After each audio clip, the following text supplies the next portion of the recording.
What is up, everybody? Welcome back to another episode of the Swing for the Fences MLB show here on the Run for Your Sports YouTube channel, talking Tuesday's 10-game MLB slate. It feels like Monday for me. I had some family in town, so missed yesterday's show. But we're back here on Tuesday, breaking down all the games for another fun MLB slate. Honestly, Boyden, I like all the slates. Pretty much every baseball slate I can find something that I'm getting into or an edge that I think most people don't realize. So I'll never complain about baseball.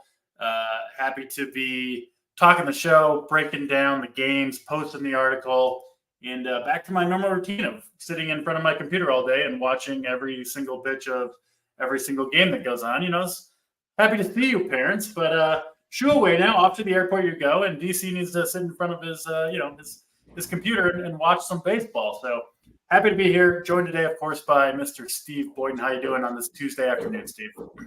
Good. Yeah. It's always nice when family's town, but you do feel like you miss a bunch of stuff that happens in the sports world while they are. We had a great weekend too. UFC 300 was amazing. The Masters was fun. We got some NBA playing games tonight. We have some big NHL games. I have a bunch of friends in DC here who are all Caps fans. Caps are winning in tonight. So be paying attention to NBA and NHL too tonight. So it's going to be a busy one. Going to have the multiple screens going. But we have a fun baseball slate tonight. Way better than yesterday's, I thought, where I didn't really like any of the pitching options, especially up top. It should be a fun one. Yeah, we've had a lot of pitching injuries, obviously, early on here, and you start to see that reflected in some of these slates where the options start to get somewhat limited. I think you see that on this slate where, I'll be honest, I don't love most of this pitching. There is 3 or 4 guys who I feel pretty comfortable with. I do think those guys are not, flying under the radar by any means, which obviously makes things tough. We do like to get away from the chalk whenever we can. Crew here says a cash with 87 points last night. Yeah, very, very low scoring slate. I've been on most of this season, or a lot of this season anyway, kind of trying to get away from the chalk expensive pitcher, especially the expensive chalk, because there's just so many things that can go wrong, right? Like they have to deliver. And even if they do, if the big bats come through, it still might not be the winning route. We saw it again with Glasnow last night. We've seen it a ton over these first few weeks of the season. Tonight might be a little bit of a different story for me, though. I do think the chalk expensive pitching, which I'm always, almost looking for a reason not to play those guys, which I feel like is the opposite approach of many DFS players where they just kind of lock in the quote unquote sure things. Not something that I ever do. I'm always looking for a reason to get away from the crowd, especially when it's expensive. But I don't know if I'll be able to do it today with the pitching options that we have. We'll, of course, get to a couple of those guys. I think in the second to last game of the night, Cincinnati and Seattle, a little preview for the people there. I don't think that's any secret. Hunter Green, Logan Gilbert.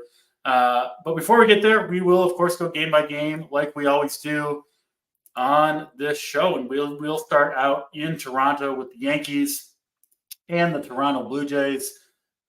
Total here sitting right at 8.5, essentially a pick 'em in this game. Blue Jays slight favorites. We have Yusei Kikuchi and Carlos Rodon, both guys throwing from the left side. Kikuchi's been pretty strong this year to start out. He did face the Yankees in his second start of the year, 2 starts ago back on April 5th. Pitched pretty well, 7 strikeouts over 5 1/3 innings, no earned runs allowed there.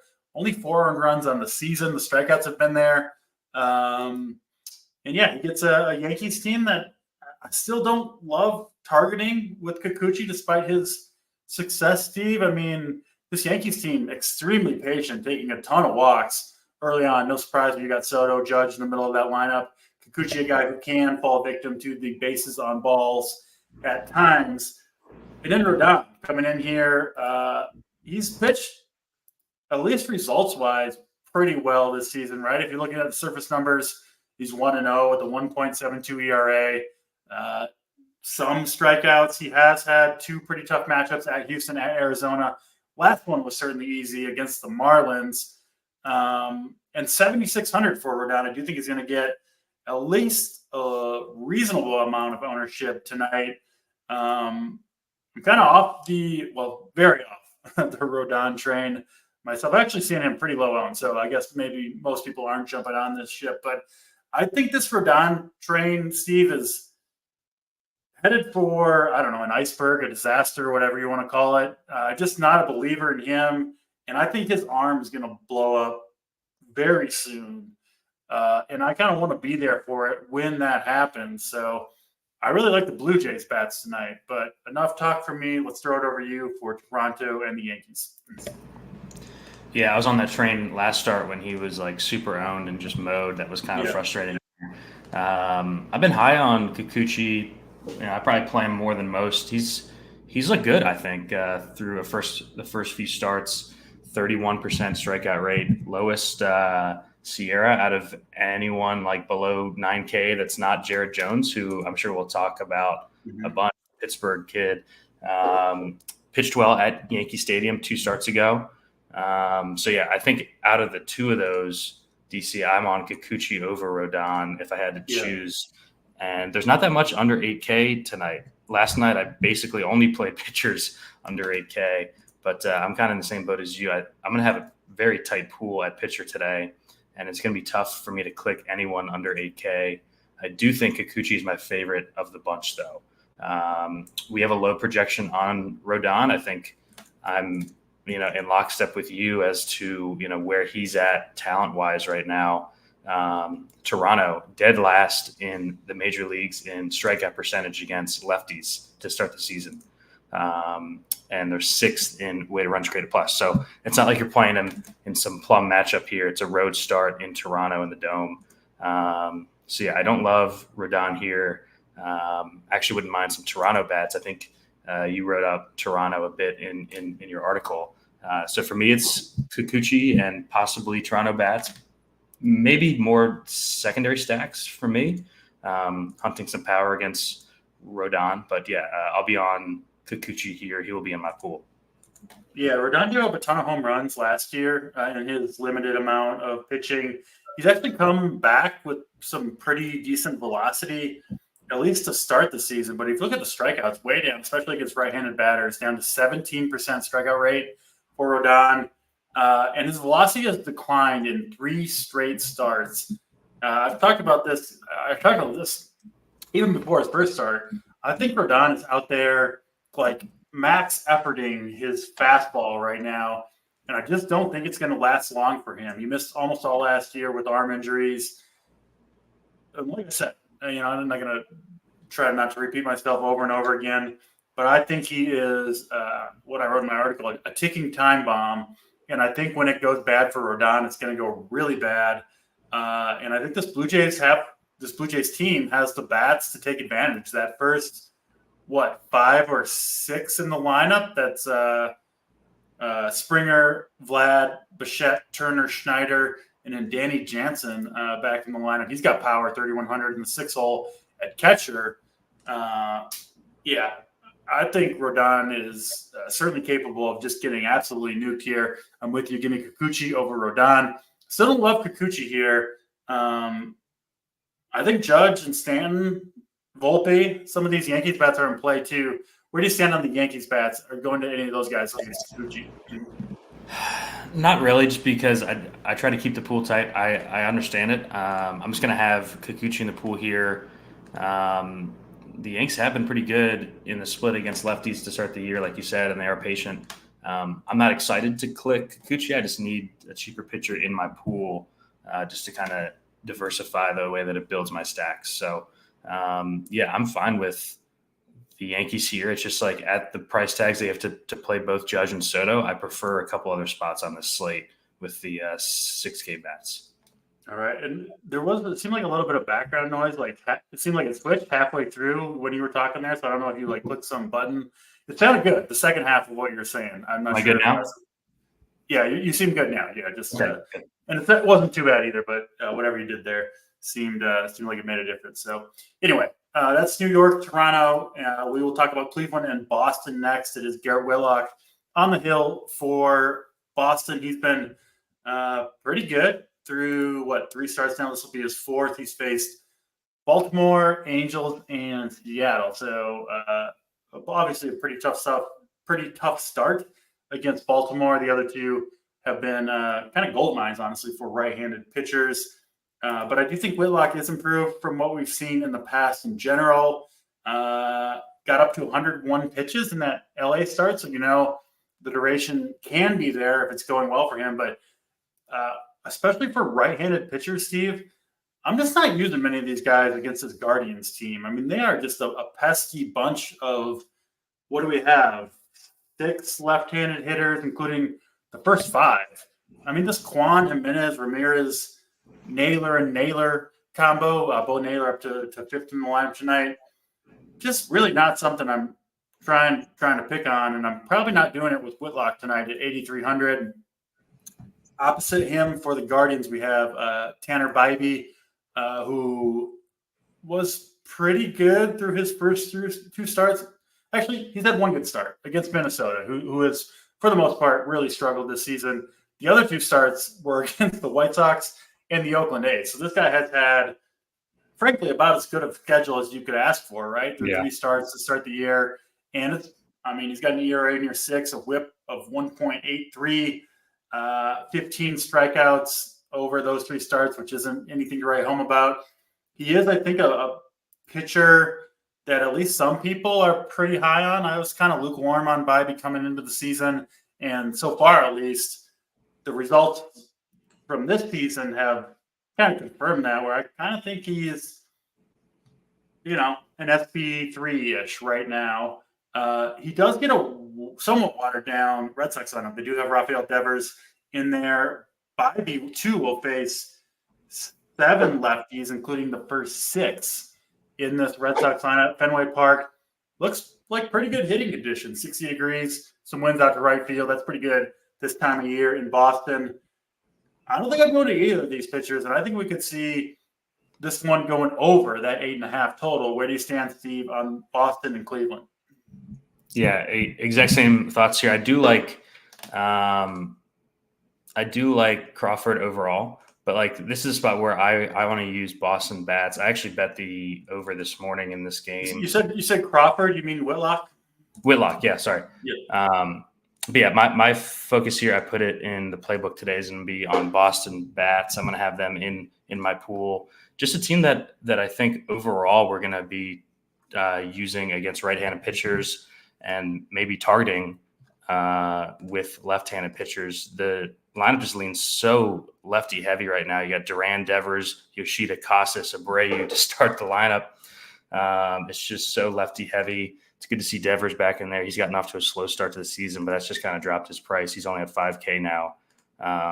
Duran's off to a super hot start to the year. Casas is a good stick. So yeah, I think this is a low-owned spot where we can get on Boston bats here.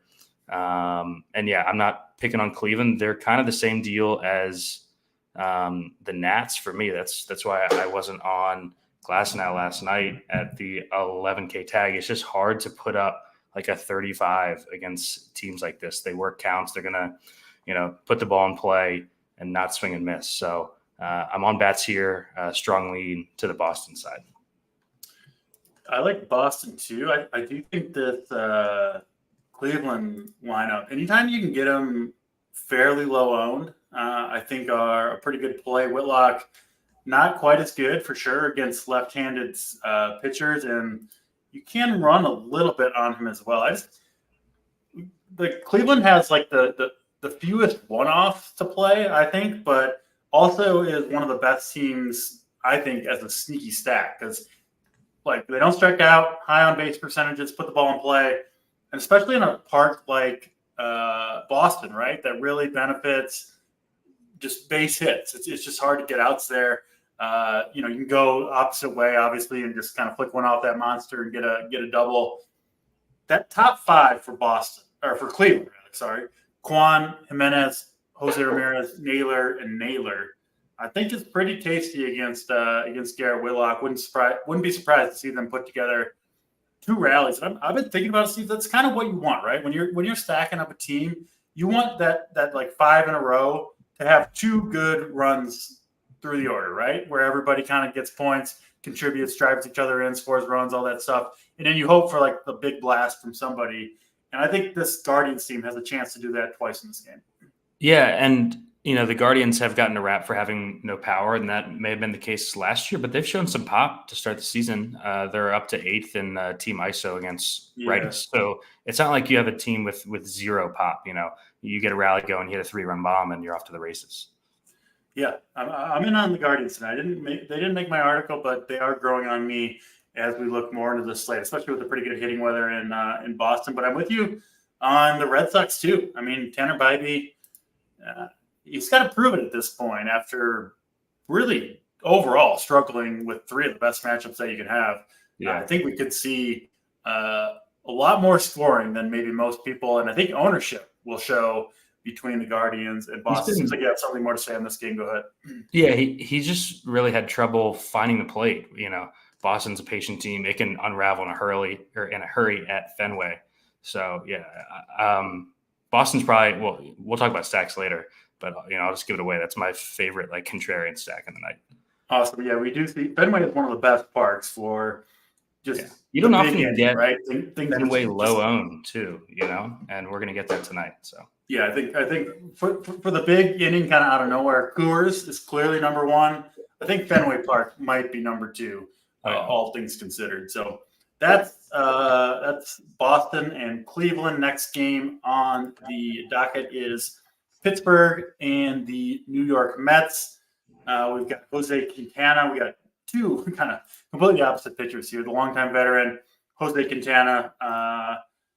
He's still, I guess, okay. Not necessarily someone you want to absolutely load up the wagons on. He doesn't give up. He's a veteran pitcher, right, who does know how to limit damage. He's very unlikely to just kind of completely implode himself. Obviously, you can play Pirates against him. I wouldn't go crazy with that, but certainly the Pirates are in play at lower ownership. And then Jared Jones, he was, kind of one of my guys coming into the season. On him even before that first start against Miami, and have stuck with him since. The results have been good, I would say. A 4 ERA is not anything to super write home about, but a whip below 1. And then it's the strikeout to walk ratio, which if you want to look at one stat to kind of predict a pitcher's success going forward, it's strikeout percentage minus walk percentage, and Jared Jones is off the charts. He's got 25 strikeouts, just 2 walks on the season. He's actually been pretty unlucky to give up the amount of runs that he has so far. It hasn't been a super cakewalk of matchups. He's pitched in Philadelphia last start, against the Orioles the start before that. The duration is a little bit of a concern. Hasn't eclipsed 90 pitches yet, but I do think the Pirates would let him go if he's really rolling and kind of the situation is right. 8,500 on DraftKings for Jared Jones. Over on FanDuel, he is 9,700. So certainly a significant price difference there.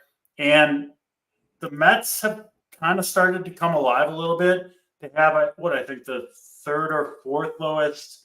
Look it up here. 4th lowest strikeout rate against right-handed pitchers on the year. One of the higher walk rates as well. So not a perfect matchup for Jones, but Jones is one of the few guys, Steve, that I'll mention.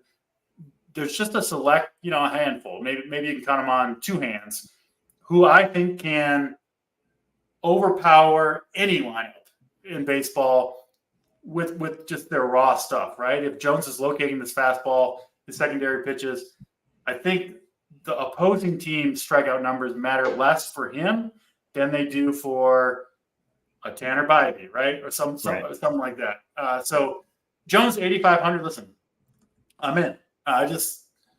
He has just too much talent to fade him at this price. It's not like this Mets offense is some world beater. It's a pretty good park to pitch in New York, and it's I think a pretty tough pitching slate in general. If you're playing multiple lineups, I think you got to have interest in Jared Jones tonight. Yeah, I kind of compare the style of matchups to Cole Ragans, who I used on Sunday, and it was awesome in this same matchup against the Mets. I got second in the 121 on Sunday with like a 29 from Raggins in a tough spot. These guys who have talent, it's just like a bet on talent spot, which is why they're going to be a bit lower owned. We have, for example, we've got Jones at like 17% and Lance Lynn at 30% at the same price, So yeah, I will definitely have Jones in my pool tonight. Love the talent. You talked about the strikeout to walk ratio. I touched on that in the playbook. 4 ERA, but 2.24 Sierra, 2.37 xFIP. Been arguably unlucky so far. Super talented arm, big park. I like him. I think you can even play him in a main lineup if you wanted to, or like if you needed the 500 from Green or the 1,000 from Gilbert. I think that he's viable for a main lineup, even though it is a bit scary with the walk rate that the Mets have. So yeah, I'm in on that, and I've kind of taken the stance as far as Quintana goes, is I just kind of ignore him entirely. Like I don't use him and I don't stack against him anymore, just because he really does get blown up. It's not a great park. So I'll be playing Jones here and no other bats from this game. Yeah, I'm pretty much with you on that. And yeah, Jared Jones, just someone, if you're kind of on the fence about him, I would lean toward playing him more than not. I just think, I actually think he's like a very prime candidate to be one of the next guys that goes down with an elbow soreness or something like that. Just throwing so hard, and until that happens, or until we see a velocity decrease, I do think Jones, one of the highest upside plays on a night-to-night basis, including tonight. His ownership will be reasonable, and I think it'll be really, really low on FanDuel. People don't want to pay that $9,700 price tag. I understand that, right. But like Jones there's just a handful of pitchers who I think have a realistic chance of ending the night as the FP1 on the slate. Jones is absolutely in that bucket. Can do it against anybody, of course, including this Mets team. Like 6 innings, 10 strikeouts, no earned runs. It's not the projection. It's certainly possible for Jared Jones, given the talent level that he has. So. He just did that in Philly, Yeah. Basically. So. Yeah. No, he's ridiculous and a fun pitcher to watch too. If you haven't watched him, he's got his shirt, he's got the chest hair popping out through his unbuttoned shirt and just throwing absolute gas. Love me some Jared Jones, no question about it. Let's get to the lone weather game on the slate. It is Kansas City and the Chicago White Sox. We did look at the weather, the radar, before we jumped on the show. And what I said to you off air was this game is going to be one that we're not going to be able to make the call on, I don't think, until as close to first pitch as we can get. There is rain coming to Chicago. It's going to be right on the edge of the storm. And what are we, 2 hours and 30 minutes out from this game starting? It's very difficult to say how much of that weather is going to play an impact on this game. So that out of the way, let's talk about this game as if it is going to play. And we do have, in that case, Brady Singer on the mound for Kansas City. A lot to talk about with him, I think. The results have been amazing through 2 starts, right? What's he sitting on? A ERA below 1.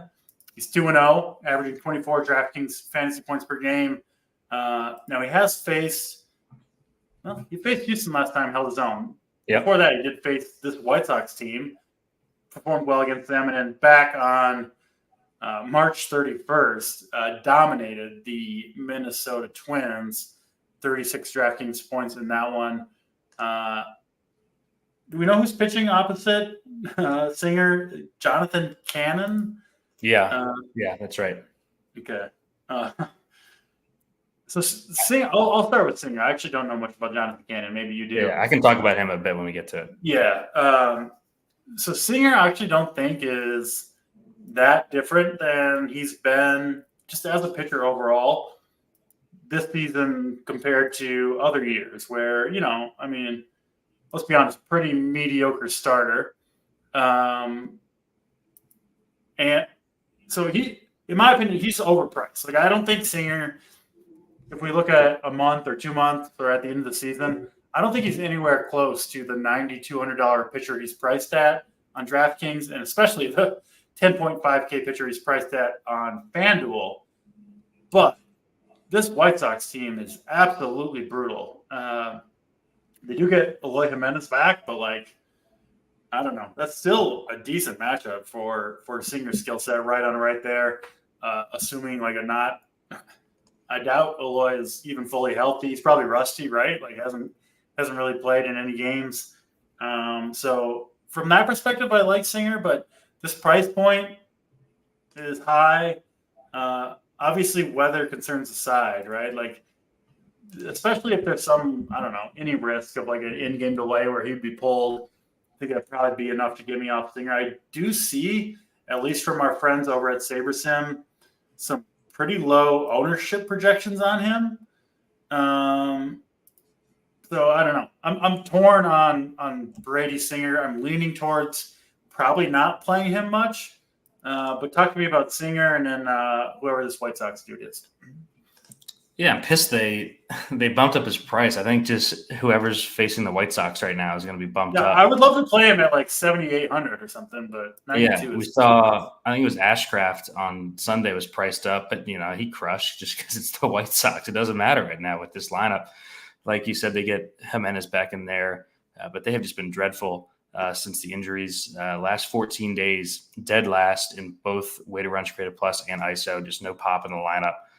Their lineup is out, and if you look at the lineup, you can understand why they're dead last in all these categories.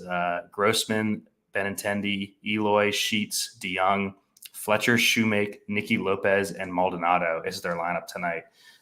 Just atrocious. I think he's more of a, if you're playing a bunch of lineups, mix him in just to kind of get some iterations off of the 2 or 3 guys that I know both of us are super high on. So, in the case where Green gets blown up or Gilbert scores 15 instead of 25 and Singer gets 20, you're going to want those combinations if the weather holds here. Yeah, I'm here in Chicago. It looks like storms are coming, but we're still 2.5 hours away. It's not like it's going to be drenching rain. I think it's going to be storms coming through. So, I think we should talk about the bats, especially on the Royals side. They were the chalk last night as everyone paid up for Glasnow. That's kind of bumped up their price points lately a bit. The team's been red hot, top 8 in basically every offensive metric. I think they lead the league in run differential. I believe I saw that earlier. And just a great flop lag spot. Everyone was on them last night. They did nothing. They get another great spot against a guy making his debut tonight in Jonathan Cannon. He struggled in AAA last season, had a 5.8 ERA with 1.5 home runs per 9 with a 17% strikeout rate. This isn't some top prospect getting called up. This is a guy that they just kind of want to look at, I think. Not really inspiring. So we really like the bounce back spot here. The back half of the lineup is cheap. Renfroe, Frazier, Furman, Isbell are all 3,200 or less. So you can balance that out with the Bobby Witts of the world. We don't get Salvi back tonight. I thought that he might be back in the lineup, but he is not starting. But yeah, I like the Royal stacks here. They'll probably come in lower owned because of the weather risk. I think there's more risk that we get an in-game delay and Singer gets pulled, then this game doesn't finish, at least from what I see right now. Yeah, Cruz says Vinny P. So, I've been on that train. He looks locked into me. I know he had the horrible start to the year, but we're still early enough in the year where the underlying data matters more for predicting what these players are going to do than the actual production that they've had. Pascal Pino looks awesome. A couple other guys have been on, Michael Garcia, Bobby Witt, and MJ Melendez. All are top, I believe, 20 in barrel percentage on the year. Pasquantino obviously kind of running him down right now with his production. This Royals lineup, I keep saying it pretty much every show that I'm on. Man, it falls off. It really does. Renfroe, Frazier, Fermin, Isbell at the bottom is not my favorite. But the top of this lineup, I think they can really hit. They can run, and they got some swagger to them, which I know it's harder to measure, but I think matters at least a little bit. Just a team that kind of believes in what they're doing and kind of runs out the same at least four of the top five every night out there. The same top five every night out there when Salvador Perez is healthy. And I'm not ready to call this Royals offense a wagon quite yet, but they're getting close for me. And I still think they're a little bit overlooked just because most of these names outside of Bobby Witt are not household names. People really don't go to them. But, yeah, like you said, Jonathan Cannon, certainly a pitcher to target in this Royals offense, one we believe in. We're just going to have to pay attention to the weather, which, like I said, when we first talked about this game, is very much in question and is going to be in question most likely all the way until lock. It's just, it's just part of baseball. You just have to deal with it and try to make the best decision that you can. So we'll certainly be in the Discord talking about what to do with Royals bats because I will have plenty in my lineup myself, and be ready to pull the plug on those guys if you have to. It's just part of the game. So that's Royals and White Sox.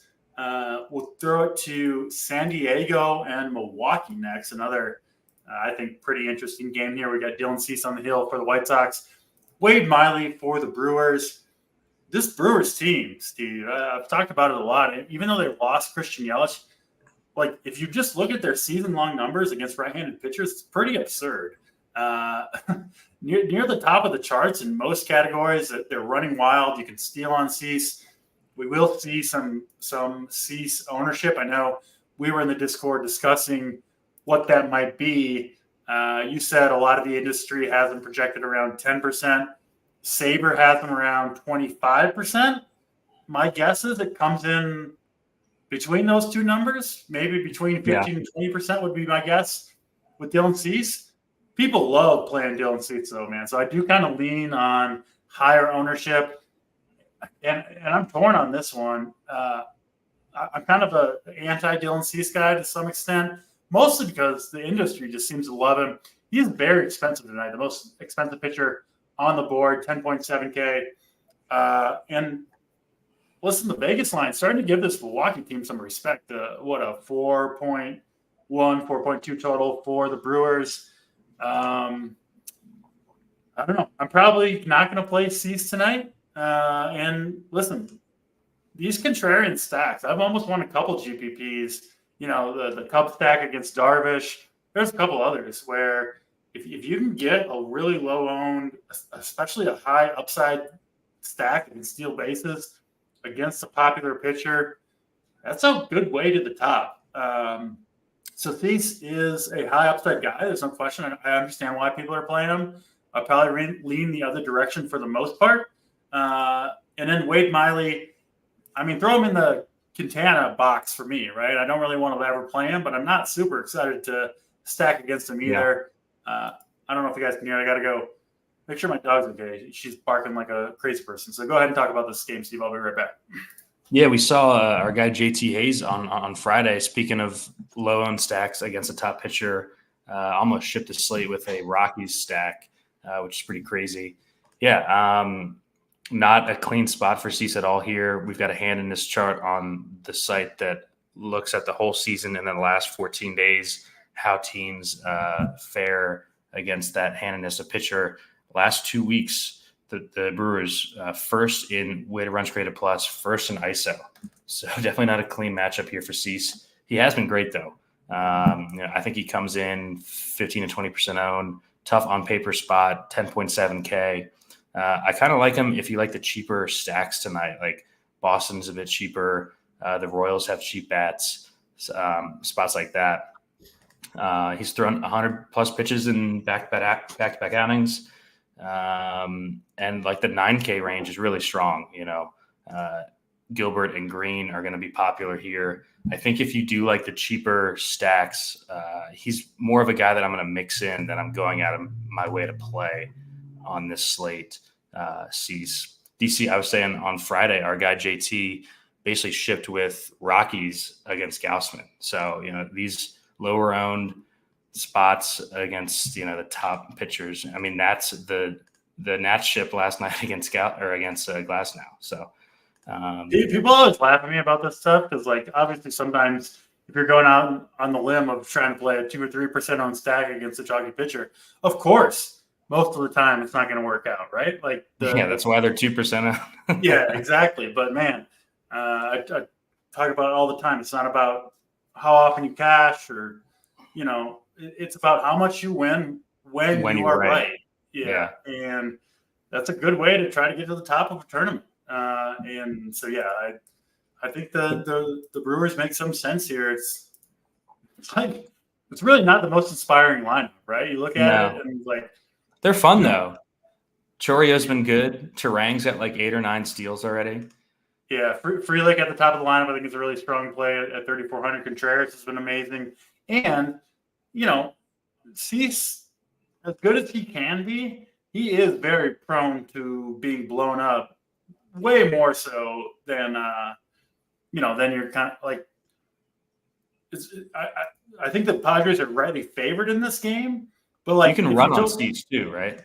You can run on Cease. But which pitcher, Miley or Cease, is more likely to give up 6+ runs? I think it's Cease by far over Miley, and if he does, it's going to be ugly. So Sabres got the Padres pretty popular here. I don't really have much interest myself in this Padres team. They have been hitting lefties really, really well to start the year, though, especially with power. Then actually number 1 in baseball in ISO against lefties. Miley's just not a guy who allows the ball to be put in the air, though. You're just going to have a lot of ground ball hits, try to string it out against Wade Miley. And that's not really how I see the Padres getting it done here. So I think Miley has like an ERA. Don't quote me on this. I don't have the stats up, but an ERA below 4 in like 7 of 8 years or something crazy like that. Yeah, he's just not a guy who gets blown up. I think the Padres are going to come in popular here. Look how cheap the back half of the lineup is. Campusano, Merrill, Rosario, and Azekar are all like 3K or less. Profar's sitting third at 3,100. I can see why they're popular because of the price tags. I just don't like the spot. I like other spots more tonight. Yeah, seen a lot of love, including from our guy McNair on the Padres today. I get it. I just have stacked against Wade Miley enough times to know. This is it. This is it right here. Yeah. It's tilting as hell, stacking against Wade Miley. It is, because he looks like he's so easy to hit, and he does allow some base runners, but somehow seems to wriggle out of the big innings, which is what you're really looking for from a DFS perspective. So, yeah, if you're on the Padres, I understand why. I'll be more on the Brewers bats. And then, I don't know, I'm playing multi-entry on both sides. I'll have a little bit of Cease, but I will be under the field on him. No question about it. Yeah. I'm going to play some because, like if he gets a 30, there aren't that many pitchers that I like on the slate. So, like, I kind of have him in because I like a couple guys a ton. And then I'm going to have some Singer, some Cease just to kind of get a couple different iterations. Yeah, it seems like a cop-out, and I think, honestly, to some extent it is a little bit. But, like, my interest in guys like Cease and Blake Snell falls into this category is mostly based not on the matchup, but on the ownership that they have. I really don't like to play these guys when they're chalky, and then when they are unowned after a few rough starts, I'm happy to play them because they retain that upside. They're just kind of extreme boomer bust pitchers, and on this particular night, I do think I will be more on the Milwaukee Bats side of the matchup against Cease. Yep. All right, let's get to Atlanta and Houston. 9.5 total here. We have Ronaldo Lopez on the hill for the Braves. Been pretty awesome for them, at least through 2 starts, one against the White Sox, one against the Mets, up to 94 pitches last time out. I'm not really believing the Ronaldo Lopez hype, to be honest. I think this Astros lineup could do some serious damage against him tonight. And man, the same has to go for the other side. The Braves did lose Ozzie Albies to the IL. Fractured toe, I believe, is the injury. They'll plug in Luis Guillorme to play second base, 2,200. Man, I think you could do worse than that for a cheap punt.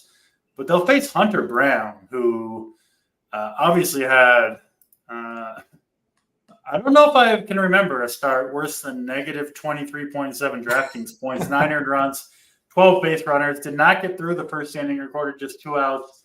Listen, I've rostered some negative pitcher outings in my day. See, we've been doing this a long time. I don't know if I have beaten negative 23.7. Hard to do much worse than that. Did he get a strikeout? No, he did not. So yeah, that's about as bad as it gets. Hunter Brown struggled down the stretch last year too. Remember, like if you look at his price and performance, I don't know, last June, he looked like a kind of a breakout young starting pitcher. It all fell apart for him in the second half. And oh boy, what a start to this season he's had. I mean, he was having a rough start even before that outing against KC. You've got to imagine he's coming into this start. What? I mean, pitching for his job, I would assume to some extent. Yes. I mean, coming off that start, like just nothing went right for him.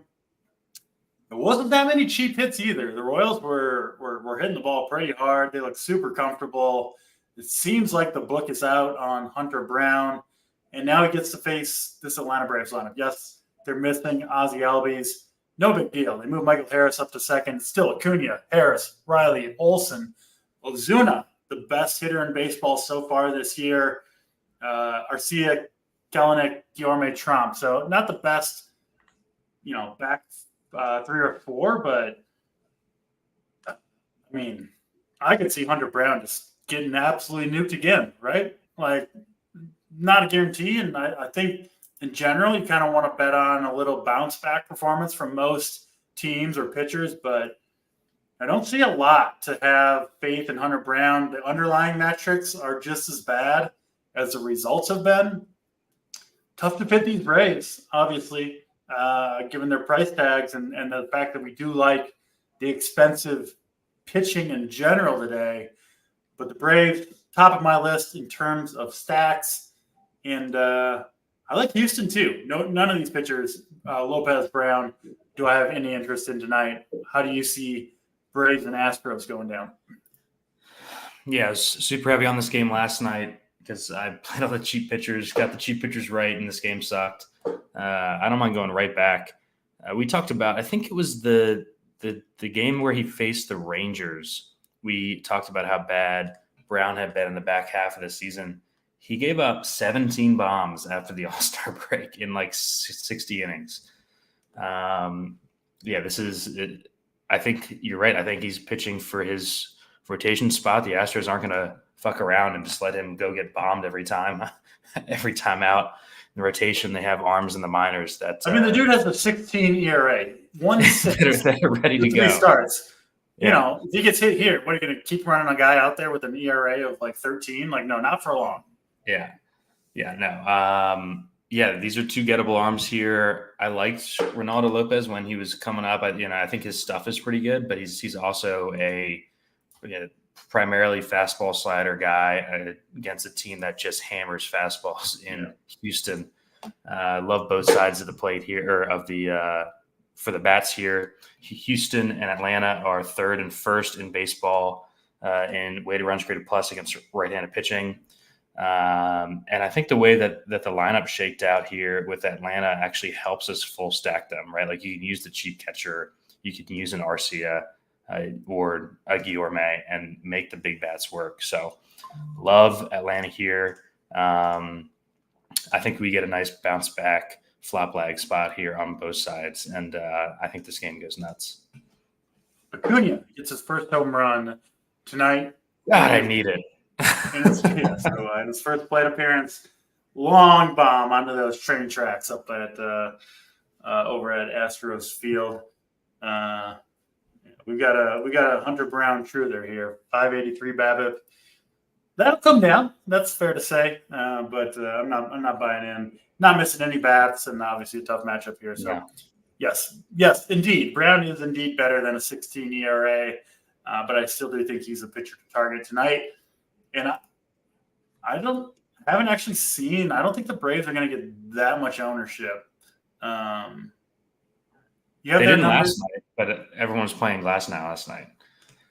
Yeah. Okay. Yeah. So it looks like Guillorme is going to lead the group in ownership, and then most other Braves should be at or around 10% owned. Yeah, that makes sense. Cool. Go ahead. I said that makes sense. Yeah. Yeah. 4 more games to talk about. Before we do, we'll do the business side of the equation. Over 400 watching this show. All we ask, you hit the like button. It does allow us to bring you guys this show free of charge 6 days a week. And then, of course, if you do want to join us over at Run for Your Sports, NBA playoffs starting up. Of course, we've got the golf streets, MLB, MMA, NASCAR, everything else you need. We got it at Run for Your Sports. You can use promo code DC15 for 15% off your first weekly or monthly payment. All right, let's get to these last 4 games. We go out to the West Coast. First game we'll talk about is the Chicago Cubs and the Arizona Diamondbacks. We've got Tommy Henry on the hill for the D-backs, kind of a soft-tossing lefty. Not any good, I think it's safe to say, on Mr. Henry. He'll go up against the professor, Mr. Kyle Hendricks, who might need to apply for a professor job at some point here. Seems like his time is nearly up. Hasn't been good for a while, and so far, at least this season, has been absolutely dreadful as Kyle Hendricks. On the other hand, we've got 2 pretty good offenses. The D-backs, the Cubs, both performing well, something I expect to continue throughout the year. So no interest, at least for me, in either of these pitchers. We got Mr. Michael Busch, who has been homered in 5 straight games. You can talk what you want about hot streaks and if they exist. I personally think if a player is homered in 5 straight games, they're more likely than usual to homer in the 6th. Just my opinion on that one. Talking with Steve, Cubs and Diamondbacks. Yeah, I think this might be my favorite game of the night for bats. We've got 2 high team totals. Saber likes both teams. The Cubs are up to 2nd in ISO against lefties. It sucks that they lost Seiya Suzuki to the IL. It's what happened with him? I missed that. He got hurt over the weekend. I forgot what happened to him. Right oblique strain, so that's not great. I think he had one of those last year too. He was off to a hot start. Probably like a month with that. Yeah. But so all of these Cubs bats were pretty expensive earlier in the season. They've all come down here. We've got no bats over 5K in the whole lineup. Belly's at 4.8. The entire infield is pretty cheap here. I like the Cubs bats a ton here against Henry. I think that this game goes nuts. I like both sides. I wish that the Snakes bats were cheaper. The top half of their lineups all over 5K here. But yeah, like Kyle Hendricks I put in the playbook. He's entered his throw slop towards the plate and pray that it finds a glove portion of his career. So yeah, I love both sides here. I lean Cubs bats just because of the price tags, and I want to play the more expensive pitchers on the slate, though. I'm with you, leaning Cubs over D-backs. To be fair to Hendricks, I mean, I do think he's very dusted.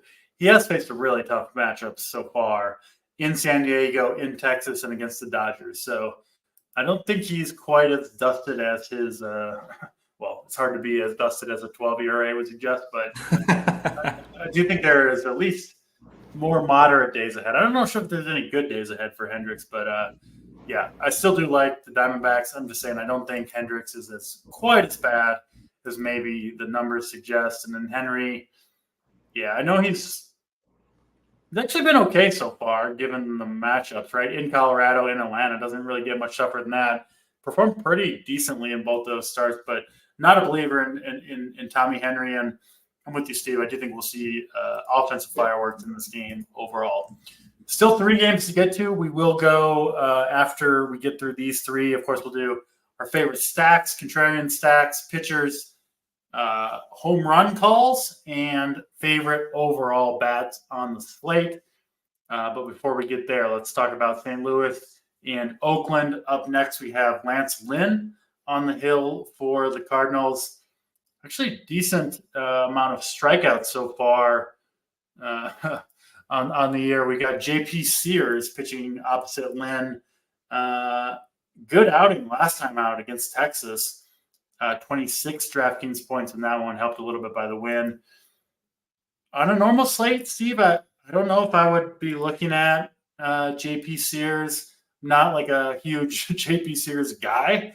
Don't want my brand attached to Mr. J.P. Sears. But at 6,300 on this slate, with some of the offenses we have in play, you are probably going to get 90 pitches, decent shot at 5 innings, good ballpark at home. And this Cardinals team, man, like Goldschmidt and Arenado are looking pretty dusty at this point. So, yeah, JP Sears at 6,300. I'm not, and honestly, nobody should be expecting some monster performance out of him. But like, sign me up for 13 DraftKings points from JP Sears. I would absolutely play him on this slate at that number. So yeah, I will have exposure to JP Sears myself. Lance Lynn, I guess I just never play him. He still seems to garner some ownership based on the name. And yeah, he hasn't been terrible this year. I'm more likely to play some A's one-offs, guys like JJ Bleday, Seth Brown, Ryan Noda. If he's leading off, we'll see. Where do you stand here? Lynn, Sears, A's, and Cardinals. Yeah, I think Sears is pretty much the only cheap pitcher in play tonight. We thought that we might get the call up for the Dodgers, but it looks like they're going to do a bullpen game tonight. Yep. So yeah, I think Sears is the only like super cheap guy in play. It is funny how these baseball slates are, because I basically only played 6K or less guys last night, and now I want basically none of them tonight. Yeah. But yeah, great park. He looked good in that Texas outing. I actually stacked the Rangers in that game. It was pretty dead early. But yeah, like you said, he's going to give you duration. I wouldn't expect anything near the 25 last time, but if you get mid-teens, you're probably fine from him. That's what I'm trying to get. 13, 17, something like that. Yeah. And then Lynn, I think, is going to be fairly popular just because he fits builds well. He's in Oakland. I'm just playing the Pittsburgh guy, Jared Jones, over him, chasing upside. It's just more of how I play baseball. So I think Lynn's no doubt a safer play to get you, 13 to 18 and not blow up because it's in Oakland. But I'm going to take the swing on the talented young arm every time. Jared Jones feels like a prime Lance Lynn, but even better. Just in terms of like the way they throw it too. I like big guys like Lynn in the cooler climates like Oakland. Yeah, no, that does make some sense. I'm just kind of a never Lance Lynn at this point, so I'll be going elsewhere, and I'll be trying to pick off a couple home runs against Lance Lynn as well, which his home run problem from last year, despite the decent results so far, has carried over. He's just so fastball heavy that I think those home runs, even in Oakland, are going to continue to be a problem for Mr. Lynn. Let's get to Seattle and Cincinnati, a game that we're both going to have a lot of exposure to. Might not take a ton of time to talk about this game, though. I think we have the two best pitcher plays on the slate in this game. Hunter Green pitching for Cincinnati, one of the best strikeout artists in the game today. 22 strikeouts already through 3 starts. None of them came against strikeout-heavy teams, and all of them, Steve, came at home in Great American Ballpark, which is the most favorable park for home runs in all of baseball. Now he goes to one of the least favorable in Seattle, and that's a problem for Hunter Green, right? He gives up a ton of home runs, especially at home. He gets a Seattle team here where they strike out a ton. They haven't hit the ball well so far, and it's one of the best parks. So a huge park upgrade for Green from where he pitches half of his starts, and frankly, all 3 of his starts to start this year. 100-mile-per-hour gas thrower. He's thrown 199 and 105 pitches leading baseball so far in pitches thrown per start by a decent margin. So you know you're going to get the duration there. Listen, I'm on the show often. Often in my article, I'm fading the chalk pitchers. This is a slate where I will go against what I normally do, and I'm playing a lot of Hunter Green on both DraftKings and FanDuel. I think he's got the highest upside on the slate, and frankly, I think his floor is pretty good here as well. I think he's going to get the strikeouts, even if things don't go his way otherwise. So give me the Hunter Green. I will eat that chalk, and I'll eat the chalk opposite him as well. Logan Gilbert pitching obviously at home in Seattle. He too has had a pretty fairly tough slate of games to start the year against the Red Sox, at Milwaukee, at Toronto. Has performed awesome despite all that. At home here against a Cincinnati team that does have a lot of power, can hurt you. And I actually think some of these Reds guys are interesting. Will Benson and Ellie De La Cruz in particular with their power speed combo, which can play against Logan Gilbert. But nevertheless, if you're looking for what I think are the two safest and also highest upside pitchers on the slate, for me, they come from one game, and it's Logan Gilbert and Hunter Green. Over to you for your thoughts on Cincinnati and Seattle, Steve.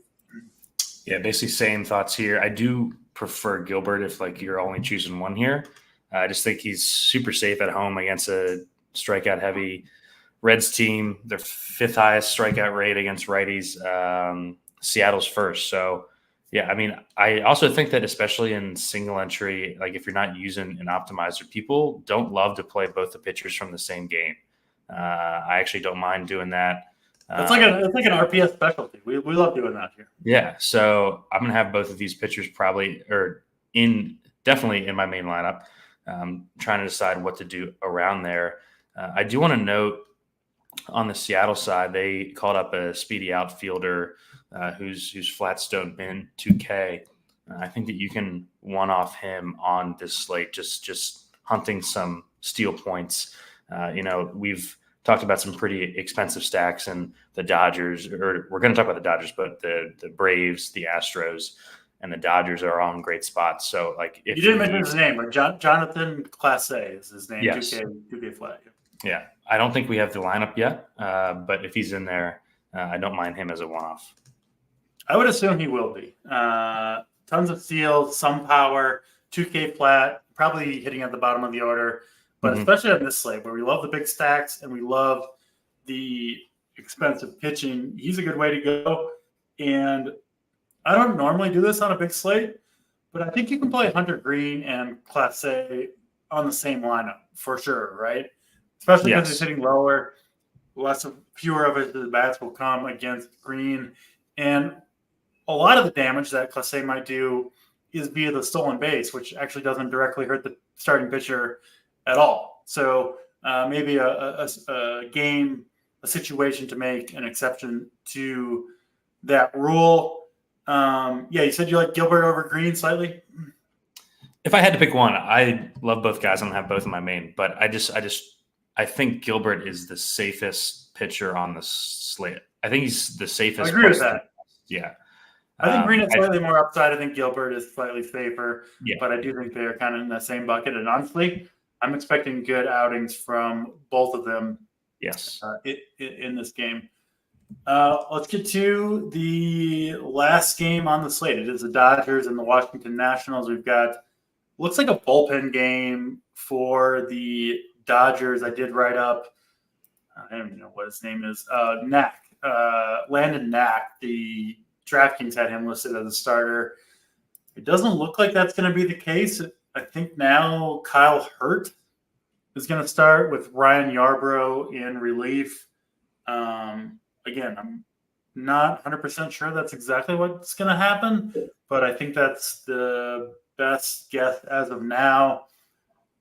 And then we got Patrick Corbin, of course, on the other side for the Nationals. We know what to do with Corbin. I mean, he's just one of the best pitchers to pick on. Hard stop in all of baseball, right? A lot of home runs, a lot of stolen bases against him, gets blown up constantly. And we know what this Dodgers lineup can do team total over 6 minus 300 are the Dodgers. I'm seeing something like that.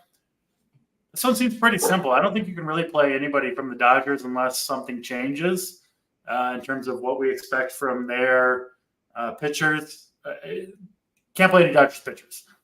Dodgers hitters are a different story. I think Mookie Betts is probably the top overall play on the slate in terms of hitters for me. Guys like Ohtani, Will Smith, Teoscar Hernandez, Freddie Freeman, not far behind. And we do have another 2K special. Sports Better FM mentioned it.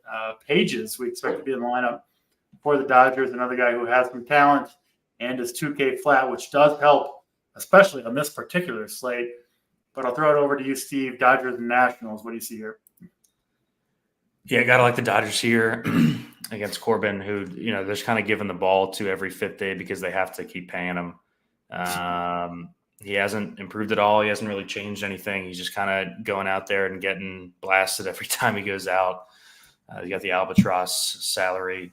I think the Dodgers will be popular, but for good reason. You mentioned the prospect in the call. He's probably going to hit 7th or 8th at 2K. Helps the full stack become more affordable. And, you might be able to avoid a Kike Hernandez pinch hit type of spot there too. I really like the Dodgers here. I agree with you on Betts being the best play, maybe of the entire slate. He's been so good, especially at home. He's hitting 410 at home this year with a 1400 OPS. Betts is the best overall play on the slate. We don't have a lineup here yet, but I think we pretty much know what it's going to be. No Nats bats for me here.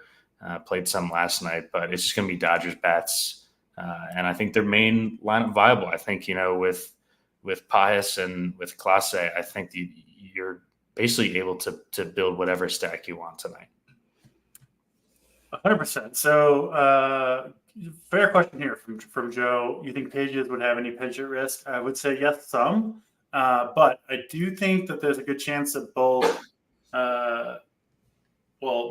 one of Miguel Rojas or Chris Taylor and then Kike Hernandez should be in the lineups too. Pages is a 23-year-old, somewhat top prospect for the Dodgers. And if he's got a base, this is his major league debut. If he's got a base hit, if the Dodgers are up big, I think those other guys are way more likely to be pinch hit for than Pages is. Seems like on your MLB debut, especially if you've got a hit or whatever so far, I would guess that they would leave him in there and let him finish the game. Exactly. This is what I think. Let the rookie cook. So my honest guess would be that Pages plays this whole game and doesn't get pinch hit for. Absolutely crushing it at AAA, by the way, this year. 5 home runs, 2 steals, 371 batting average, 178 WRC plus for Pages in AAA. Yes, of course, limited sample size, just 73 plate appearances, but